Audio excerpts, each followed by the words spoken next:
Hello, everyone. Welcome to Talking Logistics, where we have conversations with thought leaders and newsmakers in the supply chain logistics industry.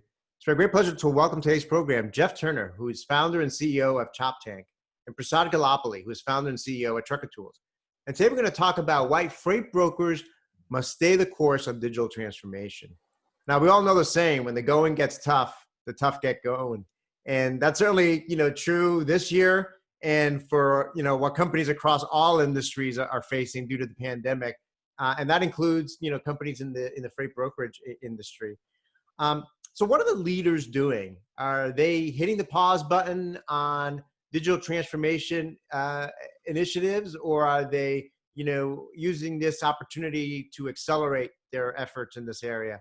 And what are they focusing on first, and how do they prioritize what to work on? Well, those are some of the questions we're going to address in today's episode. And it's great to welcome Geoff back to the program, as well as Prasad, to kind of share their insights and perspective on this topic. So Geoff, Prasad, welcome to the program. Thanks for having me on again. Always a pleasure to be here. Thanks. So Geoff, I think it's been over a year since you were last on the program. And I kind of joked that it might as well be, a lifetime ago, based on how much things have changed, obviously because of the pandemic, but just, in general, as a result of that. So I think it's great to kind of touch base again on the market and get your thoughts and perspectives on it. You've also been recognized as an Entrepreneur of the Year by Ernst & Young, so E&Y. So congratulations on that front as well. Yeah, thank you very much. So, Geoff, I think, some folks may be familiar with Choptank, but maybe before we dive into, this topic, just briefly kind of refresh our memory in terms of the company and your operations and your role there. Yeah. Thank you so much, Adrian and Prasad, for having me on again. As you mentioned, it's been a year, but I feel like I probably was, age 10 in the last year. So it's just been such a crazy year here so far, and but on the flip side, I think it does sort of give a good sample of how resilient the U.S. economy is, and how the supply chain, how efficient it really does run, all things considered, with everything that's been going on. So just a little recap on Choptank. Primarily we are a perishable brokerage company. So we do a lot of food, a lot of produce, items like that. We've grown consistently in our 20-year. This year, actually, we had big plans for 2020 because it was actually our 20th anniversary, and that sort of got thrown out the window with what's been going on. But we've been around for 20 years. Really put a big focus on service and sort of adapting to our customers and what they need. And so we've never been a company that hasn't been afraid to sort of, challenge the status quo and move things forward. And I think that's the good thing about, in my role as the CEO and founder, and, still a privately held company, we can, pivot, move, make decisions a lot quicker than some other organizations that have to go through a lot of red tape. We're moving about 4,000 shipments a week right now. So again, we're not one of the largest guys, but we're up there pretty high in the scheme of things. And I appreciate you having me on today. Absolutely. I mean, you mentioned, adaptability, you mentioned flexibility, and certainly those are the things that, those are the attributes that are defining the leaders, today, when you come across kind of a shock to the system, if you will, as the pandemic. And I think, just to kind of keep with you for a second here, I think when you have a disruption like COVID, like this pandemic, I think the natural tendency for a lot of companies, and you see that, day in and day out right now, is for companies to kind of tighten the belt, cut costs, put on hold all kind of innovation efforts, right, to try to just weather the storm, if you will. Do you think that's a mistake, especially for freight brokers? Oh my goodness. Right now, I mean, I would absolutely say that's a mistake. I mean, if anything, we've accelerated that right now. We're focused on a lot of projects that really, number one, provide a lot of value to our customers, and our carriers as well. And anything we can be doing to streamline the operation right now are just critical to our growth, critical to the development of our people, and critical for our customers who are just depending on, solid solutions to handle a supply chain that's been erratic and disrupted. And, again, we all often talk about our customers being, they're facing a lot of the same issues we are. Number one, they've got people telling them to tighten their budgets. They're working from home. They're doing, they're facing a lot of these challenges too. So the more that we can continue to innovate and make their job easier, it has been a leg up for us. And we have just consistently been accelerating that spend throughout this pandemic. And when it comes down to just simple things like how our people work remote, I mean, that was, we went from, everybody in house to a week and a half later, everybody out. And, nobody realizes quite the undertaking that is for 400 plus people. But we were able to pull that off, and it sort of has re-energized sort of that ethic of, working hard and how we can sort of supply, great solutions to our customers in a lot of different situations. And we've been really proud of our team for accomplishing that. You made a great point there. I mean, I think a lot of companies obviously shifted to a work from home, environment. And I think what made that possible for those that were continue to succeed in this environment were those companies that were investing in innovation along the way, that had invested in the technology to be able to work from home to begin with, right? And I think it kind of validates the point that you've got to kind of keep thinking about not only the near term and the short term, but keep thinking about the future as well. And I think from my perspective is, companies that, yes, you have to manage costs. Yes, you have to, figure out a way to weather the storm. But at the same time, you can't sacrifice the long term, being competitive for the long term and trying to even think about coming out of this stronger than you were going into it.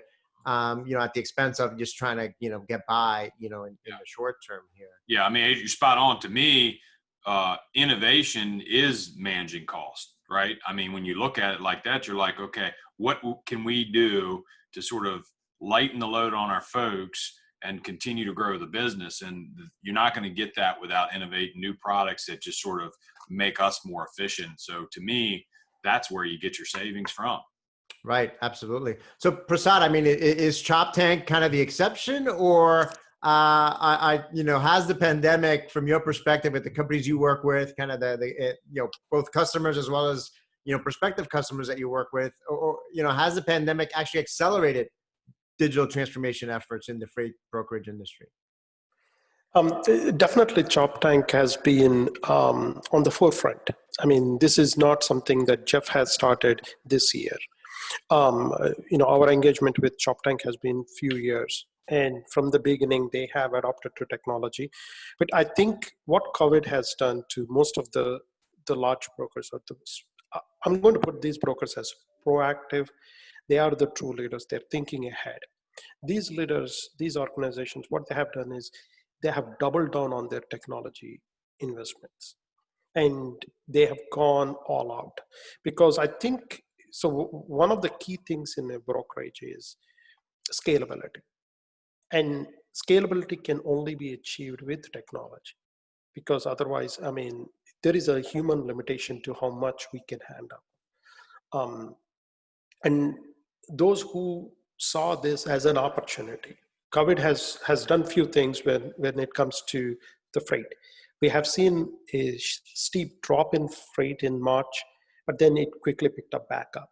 And so large organizations like, Choptank, they have planned ahead for this. And if anything, they have gone double down on technology. They looked at ways to improve it quickly, because, it was, I think the true definition of a leader is being able to understand what lies beyond a shock, like when COVID came into the market.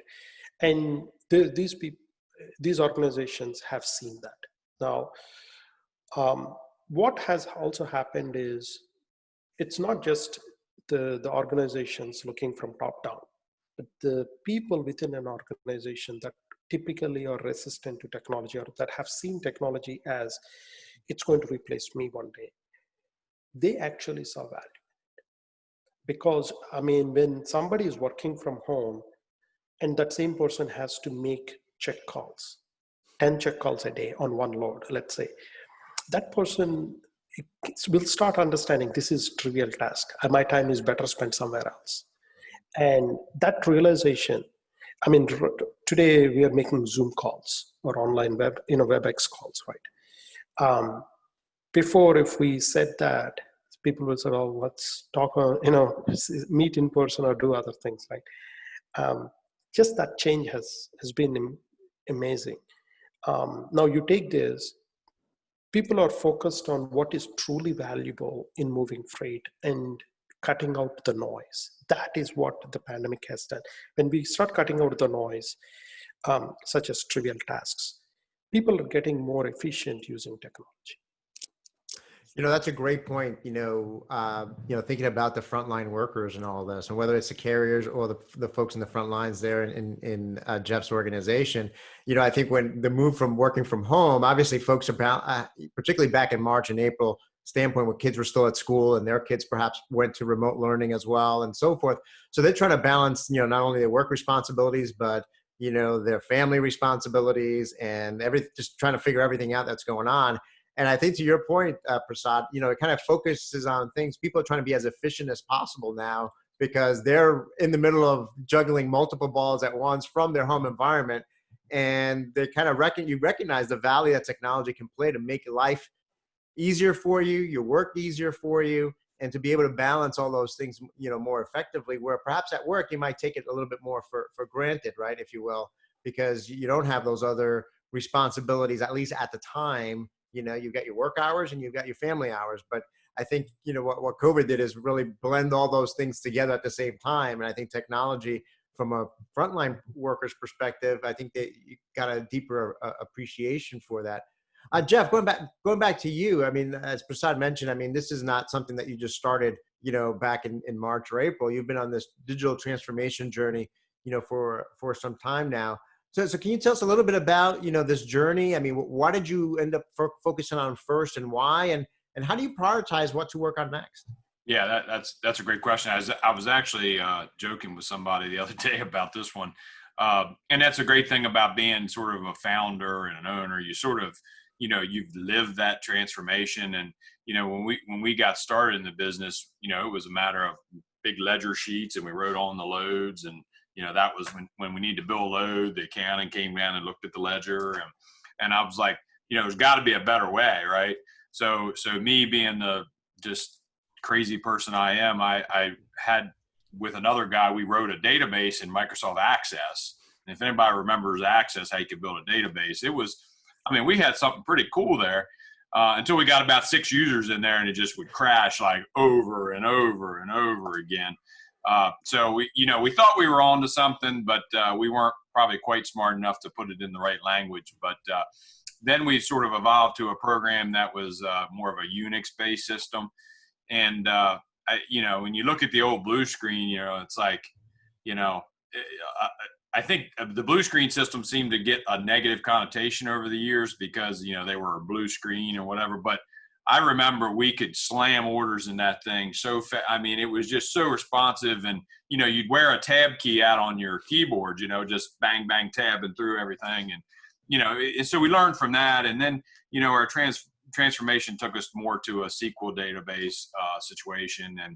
And so that, that sort of got us on the right path. But, like anybody, when you start buying things sort of off the shelf and things like that, you run into problems where, anybody who thinks every customer or every carrier is the same is crazy. I mean, they all have different needs in their supply chain, and sort of expecting customers to sort of navigate to your methodology just because your software can't handle it is, to me, a bad decision. So, as we've evolved, how we started to use, customizable APIs to develop, solutions that are individually critiqued to the customer and for what they need. And that includes, ways that they can enter orders, they can rate orders, ways that they can run, analytics on their spend. And so the more that we can, we've got customers that want to look at their spend over their, pounds or pallets, or they want to look at their spend over miles, or what, everybody wants to look at things a little different. So the more that we can sort of cater to that just puts us a leg up. So that, that's sort of been our, how we've developed. So now, you bolt on all these customized, portals that we've built for our customers through the APIs we have. And, we've got a real robust solution. And so, it sort of went that way. And then when you start bolting on, like, what Prasad and Trucker Tools has done for us from a visibility standpoint, and throwing that data in there. And as that product continues to evolve to help our carriers be able to procure better loads. And so, I think, that old thing of just what we almost started the conversation with about COVID, about adapting, that can't change ever in our space, because their customers are always wanting newer and better things to make their day easier. And the more that we can continue to innovate, the better off the industry is going to be as a whole. And as time evolves here, some of these smaller shippers who tend to not get on board with some things, I think, just through the natural, people retiring and things, that the younger generation is going to come and say, why are we still faxing orders? Because believe me, we still get orders via fax, if you can believe it. So, so that stuff's going to take time, but I think the more that you can adapt to what your customers are looking for, hands down key to growth. And that's sort of the direction we've went.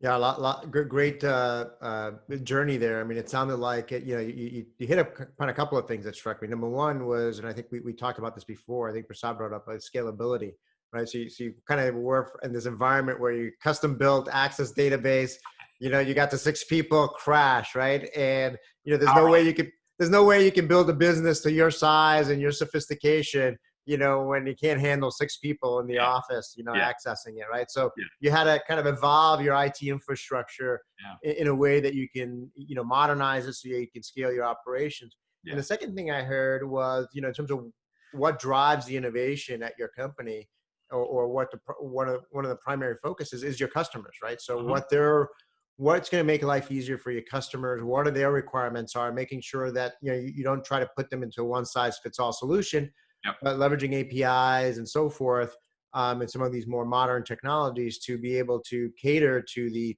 needs and requirements of all your different customers out there. And obviously visibility is one of those things that is always top of mind for a lot of, shippers, and, weaving that into, your innovation roadmap has been, a part of that. Absolutely. So Prasad, kind of shifting gears a little bit, but kind of continuing on with, on the same thread. And you mentioned this already. I mean, right now, it seems like capacity is tightening, right, relative to earlier in the year when, a lot of businesses shut down and so forth. But that said, there still remains a lot of volatility and uncertainty in the industry. So providing a superior, so we talked about the customer experience from, in terms of providing what their needs are. And I think you mentioned this as well, Geoff, it's also thinking about the carrier side of things as well, because they're an important constituent here as well, particularly for freight brokerage. And I know in the past, we've had conversations, we've had an episode where we talked about carrier experience. So providing a carrier experience really is now, it was always important, but it's even more important, today. You can make that argument. And it's critical to securing capacity. I mean, number one, what does providing superior carrier experience mean, and what enables it? Everything you said is right. We have seen a consistent capacity crunch in the last few months, right? And if you look back, what has caused this? The first fact is about 80% of the freight that brokers typically move, they're all small carriers, owner-operators, mid-sized carriers, because that's typically what a large broker like Choptank does, right? They aggregate this vast majority of carriers for shippers. Now, during COVID, 2 or 3 things have happened. One is the freight lanes themselves have changed, and so the typical availability has changed in March and April. Then followed by, due to COVID restrictions, typically, like, I mean, if you and I get in, like, in a car and we're taking a road trip, it's not as if we could have done it a year ago. Now we have to plan where you're going to stop to eat and all that. Now think about that with drivers. So drivers are driving, or the other way to say it is, we're getting less number of miles per truck per week as opposed to before. And someone mentioned that it might be about a load, or in a month we're probably losing 2 to 4 loads per truck because of COVID restrictions. And that is it's almost like taking some trucks away from the supply chain. Now when you add these two things, there is definitely a capacity crunch because of that. And on top of it, the freight volume has gone up. I mean, there is no question about it. Jeff and I, we've spoken. He said, well, Prasad, we're only seeing 85% of the freight. At this point, we still have room to grow. I mean, this is real, right? I mean, there's so much volume out there. Now, we all talk about carrier experience. I think in my viewpoint, a carrier experience is how we make the carrier's life easy using technology, literally. I mean, it's not how the app looks or technology looks. And one way I could relate to that is, if we are asking the carrier to use A system for one thing, and another system, B system for another thing, C system for another thing, we've already told the carrier to jump around. A good example is, if you're asking the carrier to use a technology for visibility, another technology to find your freight, yet another technology to submit invoices, yet another technology to check on those invoices, and the carrier has to use another technology to fuel, right, or park. Before we know it, the carrier is using 10 to 15 systems or apps, and that jumping around and trying to manage their work is very hard. The second problem is, carriers don't have an easier way to find out what markets they have to run into, or what market they should go into for better reload, because of the lanes shifting on us, the freight volume shifting on us slightly. And in a time like this, it is paramount. We talk about taking 1 or 2 loads away from a carrier per truck. That is really affecting their bottom line. So if we can help them move 1 or 2 loads extra per month per truck, we're actually helping the carrier to grow. So if you think about this, that is truly a user experience. And what digitization has done is, has unified the whole platform. So I can speak from Truckertool side. So we have taken, first of all, we put an app that today, we've got over 1 million downloads, and over 140,000 unique carriers. So we put a unified system for all of them. We unified their experience, whether it's on the road with cheapest fuel, parking, and other things, or visibility, digital freight matching, and completing the feedback loop, right? Submit your invoices and all of that. By narrowing down all the jumps that they have to do, we're helping the carriers. And above everything, this year during pandemic, what Truckertools has done is added market intelligence. So let's say Choptank has 2 loads going from, one into Atlanta, the other one is going into Chicago. We actually help the carrier understand which market has better reload ability. And so we're pushing the carrier to go into that market so that the carrier can pick up another load from Choptank quickly. Now, while we're doing all of this, we're trying to keep these carriers to also not jump around from broker to broker, because that's another, it's like, losing momentum when a carrier goes from one broker to the other broker. So all of this constitutes as a user experience for carrier, or for carrier betterment. As Geoff said earlier, it's on us as a software vendor. We actually look at the carrier success along with the broker success. And that is probably the most important thing that digital technology providers have to do in this. Yeah, those are all, great points. And I hadn't heard about, COVID restrictions, if you will, really translating into, fewer loads for carriers as a result of, I know that, even just trying to think about where to go on vacation, earlier this summer, there were certain states that, if you wanted to travel there, you had to quarantine for 14 days before you can go, or take a COVID test before they let you in, and so forth.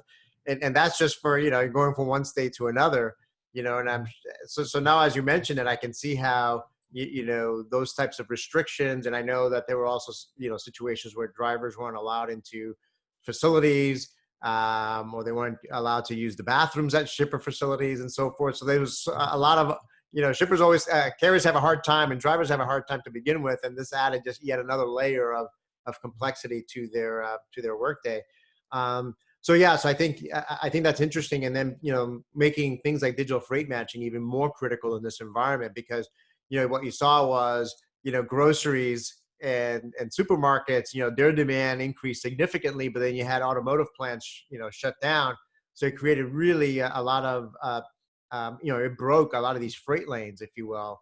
And so it became really critically important for carriers to better understand, where are those markets that I should be going into that I'm going to have some freight coming out, because a lot of those historical lanes kind of got broken because of the amount of, shutdowns that occurred earlier on in the year. So some great points there, Prasad.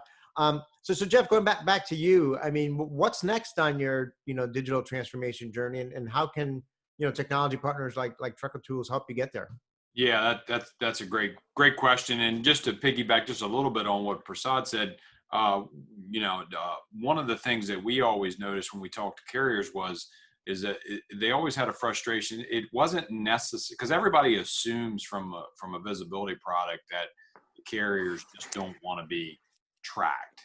And we've never really gotten that impression from carriers. More so, it's about, I just want to be able to use one technology sort of steady. And our carriers got really frustrated with, because of a customer relationship saying, hey, on this load, you need to do this methodology to track. On this load, you need to do this methodology. And the next load, you got to do something else. And the carriers just get overwhelmingly frustrated with that part of it of, oh, geez, I got to download something else. And so, that was sort of what we heard when we talked to carriers, was more so, hey, teach me how to use one platform and I'll use it. And we'll use it consistently. And we've had really good luck with that. So just wanted to add that in, because I think that's important when we look at, how we interact with carriers and some of the things that we hear when we talk to them. From our roadmap, again, as I alluded to earlier, there's a lot of stuff going on. I mean, we've got, a programming team here. We've got another program team that's located elsewhere, that we've been working on a lot of projects. The one thing that we've really put a lot of focus on in the last 6 months is, dynamic pricing. So we've got, some APIs that from some of our larger shippers, they just ping us for a rate. It returns a market rate. They tender us the load. So, that's one of the big things that we see a lot of shippers, especially when we get into these markets where everybody looks at the sonar data to say the tender reject is at a record high. A lot of these shippers don't either A, have the resources, or B, want to spend money on somebody sort of just to man a desk to manage the exceptions. Just like us as brokers, we don't want to deal with exceptions overly. That's a hard part of our business that we try to get rid of. So, the more that we can have these dynamic pricing where, hey, send us a lane, we'll send you a rate back if you like it. Just tender the load over. We'll accept it API. Boom, it's done. You don't even have to talk to a human being. So we've had great luck with that. We've got one particular customer that's just sending loads over middle of the night, weekends, whatever, because they can get the rate. Boom, it comes over, handles in our system. Boom, done. So that's one of the key things that we've seen a lot of growth on. Two, getting more customization with the customers, especially our small to mid-sized customers, on sort of a usable TMS that they can come into and sort of get all the tools that we have and be able to utilize them, especially like Trucker Tools. The visibility is there. They can see their loads. They can do, because a lot of them, especially in these covert, number one, they're looking for a solution.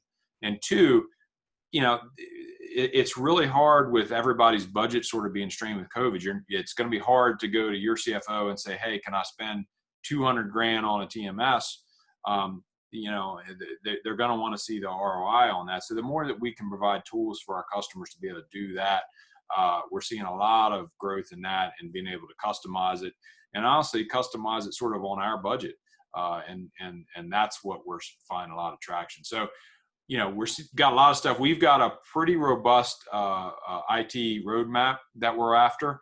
And we also, on that roadmap, we've got a lot of what we call is like checkpoints. So we get to a point and we're like, okay, do we want to continue where we're going on the roadmap, or do we just need to take a little turn and get something else done, get back on the roadmap? And so again, we're flexible with that roadmap, but we also have a lot of plans that are moving forward, and we'll stick to that roadmap, but we also aren't afraid to deviate off of it if the customers or our carriers sort of indicate the need to do that. And one other thing that we've been doing a lot with is more automation from what we like to call bots in-house. So we have some automation where we're going in and it automatically goes in and clicks and schedules appointments. And again, some of those just tasks that, to Prasad's point earlier, that, we've got some highly trained and very, very smart logistics people here. And for them to be, on hold for 30 minutes trying to get an appointment with a Target or a Costco, that's just not a good use of time when we can have just some automation doing that behind the scenes. And it's funny, I asked when we started down the process of some of this automation on appointment setting, I asked one of our teams that does a lot of food service work how many different portals they go into in any one week to make appointments. And this one team alone used 30 different portals to schedule. And so, this group might be doing 300 or 400 loads a week. So again, when you look at that, you're like, holy cow, how much time are we wasting on that stuff? And so again, that's just the kind of stuff that we're doing. It's going to make us better as an organization. It's going to make our shippers more efficient. I don't know. This stuff just gets me pumped up. I love it. That's great. I think, to the last point, I think it kind of, it's analogous to what you were talking about and Prasad was talking about in terms of, what carriers don't want is they don't want to download, use 10 different systems, 15 different systems to get their job done. And, here's an example of internally with you, right? In terms of scheduling an appointment, having to access 30, 40 different systems to schedule an appointment. If you can leverage technology to automate that, that process, the amount of time and labor and efficiency gains are incredible. And as you were talking through all the different initiatives, it underscores for me yet again, how the freight brokerage industry and just, transportation logistics industry in general has, truly become, synonymous with technology. Yeah. I think the two are such, intertwined, whether there are things that you're doing internally with your own resources and internal experts, as well as obviously with technology partners like, in this case, Trucker Tools, what you're doing with them, Mm-hmm. and finding the right approach, to, the right balance between what you do internally and what you leverage on partners, to bring to the table. Yeah. So as a way to wrap up, Geoff, I'll end with you, and then Prasad, you can add your thoughts on this question as well. Is the formula for success for the freight brokerage industry, changing, and what will ultimately separate the leaders from the laggards moving forward?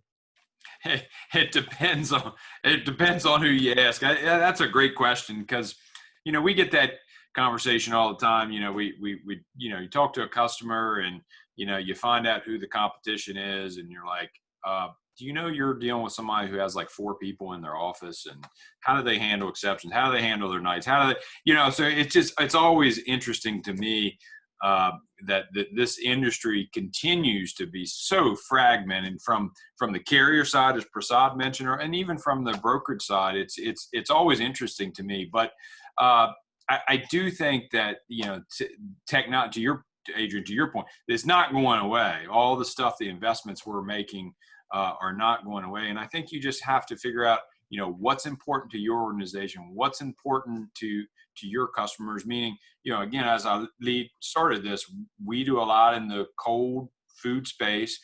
Our needs might be very different from somebody who hauls nothing but auto parts for GM.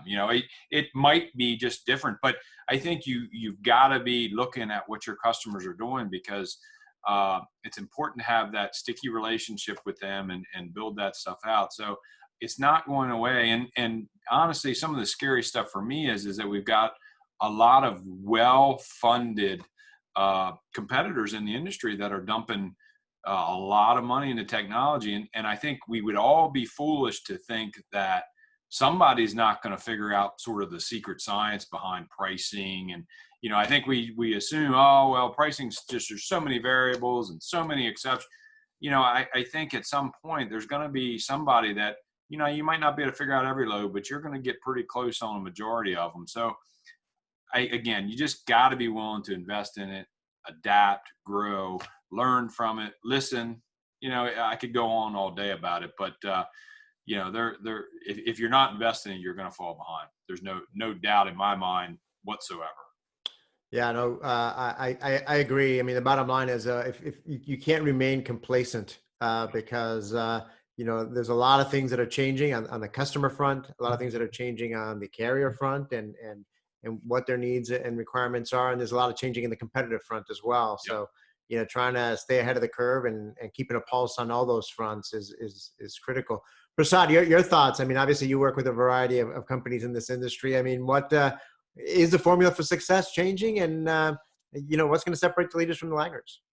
I think all good points that Geoff mentioned earlier, and you made a lot of good points. In my view, I think the keywords to success here are defragment, consolidate, continuous innovation, scalability, and the fifth one is relationships. And I'll go one after other on that. So defragmentation is, we have to constantly defragment the carrier base, defragment the technologies that we use, unify them, right? I mean, there's no point in just adding too many technologies to send a carrier from one point to another point, because you're going to definitely lose that carrier, right? If you do that, and you're going to make them inefficient and frustrated. Likewise, Geoff's team, I really like the way they are doing a lot of defragmentation on their own internal side to the shipper side, right? Obviously, Trucker Tools plays between the broker and carrier, so I see it from that side, but there's more to defragment. Defragmentation also helps because one of the biggest problems that the brokers typically have seen is that one load wonders, basically losing a carrier after a load. By doing this, you're actually keeping that carrier in-house. That's where I go with my second keyword, consolidate, right? You have to consolidate the relationships that you have already built. Keep those carriers in. And the more you start consolidating, the more you're gaining ground on your competition. And the third one is scalability. I mean, this is how fast can you scale your business? The more loads, imagine you are moving, 12,000 loads a month today. That's a market that no one has. You are basically occupying a space when you're in the market. So the more we scale, the better it is. The brokers should always think about, doubling, tripling their volume, but also the margins, obviously, keep the margins good, right? The fourth one I believe in is the relationship side of it, because I think we underestimate the value of relationships in this space, especially, it's a three-way relationship. There is no way we can consolidate or reduce it to two-way. You got brokers, you got carriers, you got technology vendors. All of us have to play our role. No one can say, a technology vendor cannot walk in and say, we know the broker carrier space better. There is no way we can do that. Similarly, the relationship between a broker and a carrier has to stay between them. I mean, a carrier cannot say, well, the technology vendor is lining up with the broker. You can think about all this. What we have done at Trucker Tools is we've made leaders, our broker customers, our carriers, part of our roadmap for that reason. I mean, we are not afraid to tell that we don't know it. We want to listen to what you think we should put on our roadmap. It's interesting because what Geoff said earlier was they look at these milestones in their roadmap, right? We want, as a technology vendor, we need to align with their milestones. And that's literally what the trick, the secret sauce to this, The last one is continuous innovation. We do this day in, day out. There is not a one and done technology out there. There is not a one and done strategy out there, because we are constantly evolving. I mean, what was great, you mentioned at the beginning that you spoke to Geoff a year ago and it felt like 10 years. That's how fast we are changing. So if somebody is still talking about the best technology in 19, that's history now. I mean, I'll send you my access database. I still have it. I want to see that. That's literally what it is, right? I mean, how fast can you innovate? How fast can you invest in technology? Because technology is changing. I mean, the things that we are talking today, our data sciences team and artificial intelligence team, they're able to take a particular address and automatically put a custom geofence on it based on the data that we already have. I mean, that is just unheard of.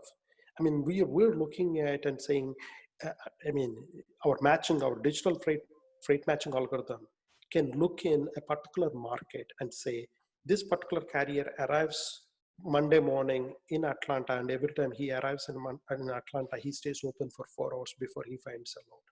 It's been 2 hours since he started waiting. So we get 2 or more hours to find him a load. I mean, that level of intelligence, I mean, these are unheard of few years back. And I mean, if this is what the future is going to be, I mean, I want to see what's going to happen in 21, 22, 23, right? But that's what we need to be looking at. I think there is, life is an amazing thing, especially I know we've gone through a lot in 2020, but the future is always going to be brighter and brighter. I'm excited to be in this time. I mean, to be honest with you, although given the real pandemic, people losing life, but I think what's on the other side of this pandemic is what excites me. Yeah, no, a lot of great points there, and I think you're right. I mean, I think that certainly there is a lot of negative to the pandemic, particularly on the health side and the economy and businesses that have shut down and so forth. But I think it is indeed serving as a catalyst for innovation and improvement. And I think when we do turn the corner on this, I think everyone's, I think we'll be in a much stronger, environment, coming out of this. And I guess, the topic today was, why freight brokers must stay the course on digital transformation. I think both of you, through your stories and, the examples you gave, kind of show why. Those companies that hit the pause button are probably not going to either survive or they're going to be a laggard, when we turn the corner there. But those that continue to invest in the future, continue investing in scale, continue investing in relationships and innovation are going to emerge stronger from this. So again, Geoff, Prasad, thank you both of you again for making the time to be with us today and sharing your insights and advice on this topic. Thank you so much. It was glad to be a guest, and sorry if I've aged a few since the last time I was on, but sort of a different year this year. But appreciate the perspective of both you and Prasad, and this business is just continuing to evolve, and as Prasad mentioned, that's what makes it fun. If we were still doing it on the ledger sheets or something, it probably wouldn't be as much fun. So a lot of room for growth. Great. Well, thank you. And thank those of you that joined us. If you're watching this episode on demand, either at the Trucker Tools website or on Talking Logistics, and you've got a question or a comment for Geoff or Prasad, post it there and they'll be more than happy to respond via that medium. Again, thank you for joining us and look forward to seeing you in a future episode of Talking Logistics. Have a great day. Thank you. Thank you.